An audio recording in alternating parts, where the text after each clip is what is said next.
Okay, this accent and voice doesn't amplify very well, but I'll give it a go. Is the clicker there?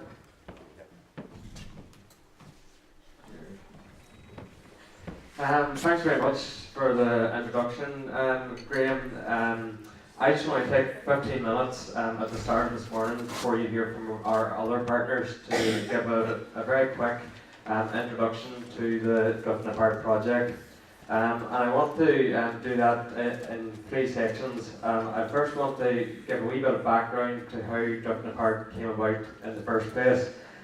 Beginning by taking a look at the geology in Northern Ireland and some of the issues that we identified, and then at a later stage identified that we also shared those issues across a much larger geographical area with other partners.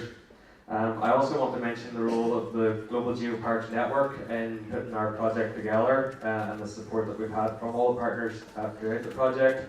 And then mention about the Northern Periphery and Arctic Programme, who are the main funders for the Geopark project. I'm then going to briefly mention just the variety and range of partners that we have involved in the project, from aspiring geoparks through to established geoparks, and some of the universities and other organisations who have been working with us and who are also helping to fund the project as well. And then I'm going to finish with a very quick overview of the project aims and outputs, because you're going to hear much more about those from the various lead partners for each of the activities that are delivered through the project.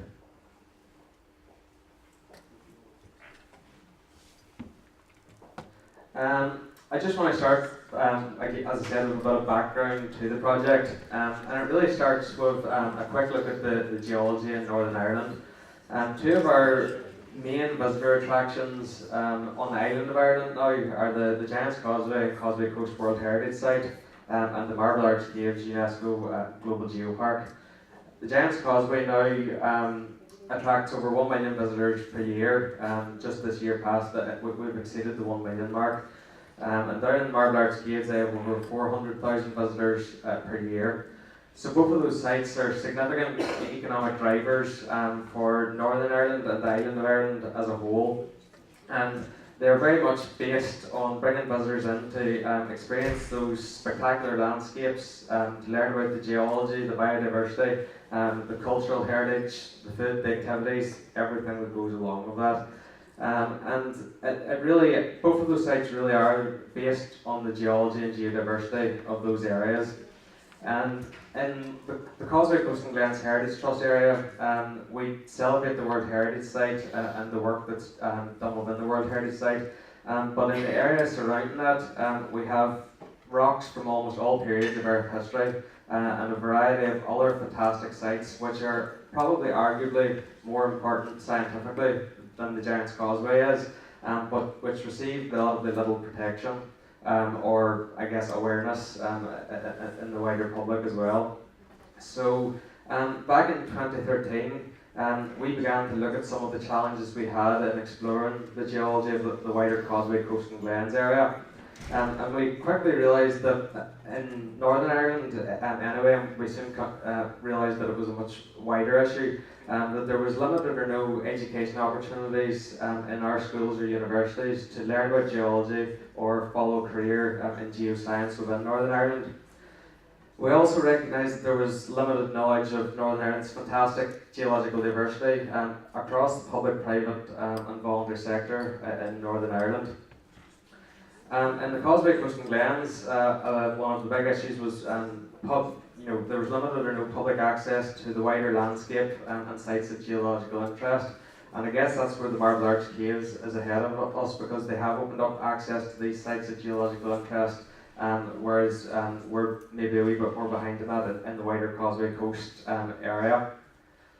We also realised that there was limited or no protection for the sites of geological interest, and that went hand in hand with a very limited understanding with site owners and site managers about the various activities which could damage some of these sites, including too many visitors in some cases. And at the Giant's Causeway, as I said, we're over 1 million visitors per year now, and there will have to be a limit at some stage. There will be a carrying capacity issue at that site. And that's why we're looking at the wider landscape, the other spectacular sites we have, to see if we can spread the visitor pressure out and maybe increase the economic benefits that we have from visitors to the area. And that's why we're looking at an aspiring geopark area, or UNESCO Global Geoparks, as a model and driver to achieve that. So back in 2013, the Heritage Trust put in an application to our the Northern Environment Agency, a government organisation, to look at delivering a series of activities that would lead us to an application for UNESCO Global Geopark status. And we were actually awarded £137,000 at that stage to do a 2-year project that would have got us to that stage. Unfortunately, within about 2 weeks of receiving that funding, it was pulled down by the Northern Environment Agency, along with other wider cuts to the public sector. So we actually only received 3 months' worth of what was a 2-year project. So we had to think quite quickly about how we were going to help deliver this project in Northern Ireland. And we attended the Global Geopark Network conference in Stonehammer, New Brunswick in 2014. And we made some of the other partners aware of the challenges we had, and quickly came to understand that they shared the exact same challenges we did as well, which I outlined on the previous slide. And what we found in the UNESCO Global Geopark Network was a ready-made group of geoparks and aspiring geoparks who were working in partnership already. So it made the job extremely easy for us to show them the proposals that we had on the table, and which we had received and lost funding for, and try and rework those into a more transnational or international project. This couldn't have happened at a better time, because it was just at the opening stages of the new Northern Periphery and Arctic Region programme that opened in 2014 when this conference happened. So on the fringes of that conference, and through a lot of work that our previous Chief Executive, Maxime Cizeray, did, we had a couple of partner meetings where we sort of simplified down the aims and objectives and put together a programme that would work for the benefit of all the partners involved. And at that stage there was agreement as well for Causeway, and Glens Heritage Trust, the organisation I work for, to lead and submit that application. Which I suppose leads me on to who are the Causeway, and Glens Heritage Trust. It was set up back in 2002 as a partnership organisation in Northern Ireland. And our strapline is that we're sort of devoted to protecting and enhancing the unique heritage of the Causeway, and Glens, which is the northern part of the island of Ireland and Northern Ireland. And what that means in practice is we'll work with anyone who has the resources and ability to work with us to deliver a series of projects and activities which get people out into the landscape, learning about the geology, the biodiversity, and the heritage on their doorstep, and trying to protect and promote this in a more sustainable way. But through our previous experience on European programmes, we got the broad agreement from the other partners to lead this application for Drifting Apart.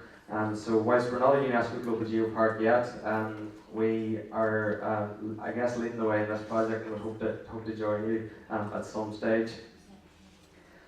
All of you will be familiar with the aims of the UNESCO Global Geopark Network, but the model of UNESCO Global Geoparks really does address all of the challenges that we identified back in 2013 in Northern Ireland, and then again in 2014 with all the other partners of the Global Geoparks Network.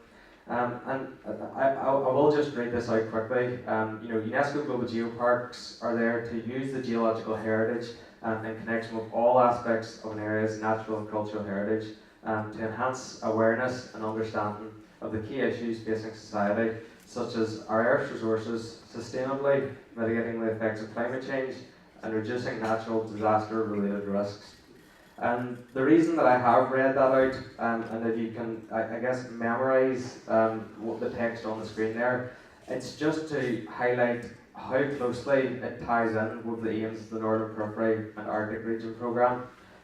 So the Drifting Apart project falls under Priority 4, which is to protect, promote and develop cultural and natural heritage.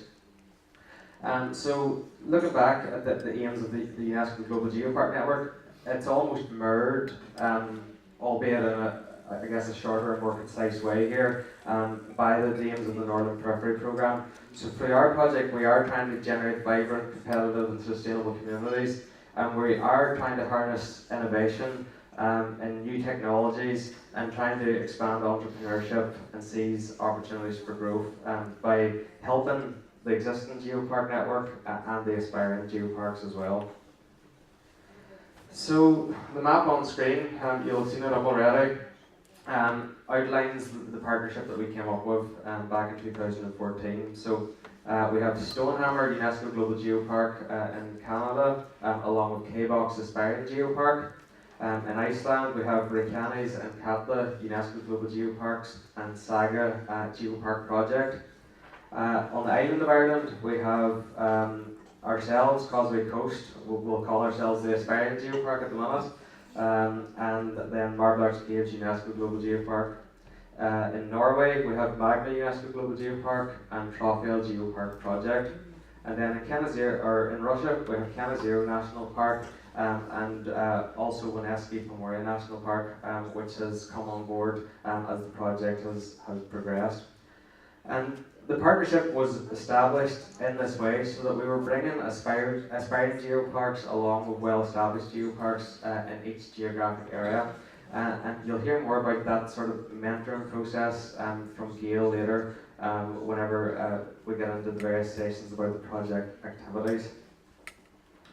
I'm not going to spend too much time on this slide because it's really just a different way of representing the map, except to say that it's not just geoparks involved in the project. In each of the areas we also have, for example in Norway, the Geological Survey of Norway.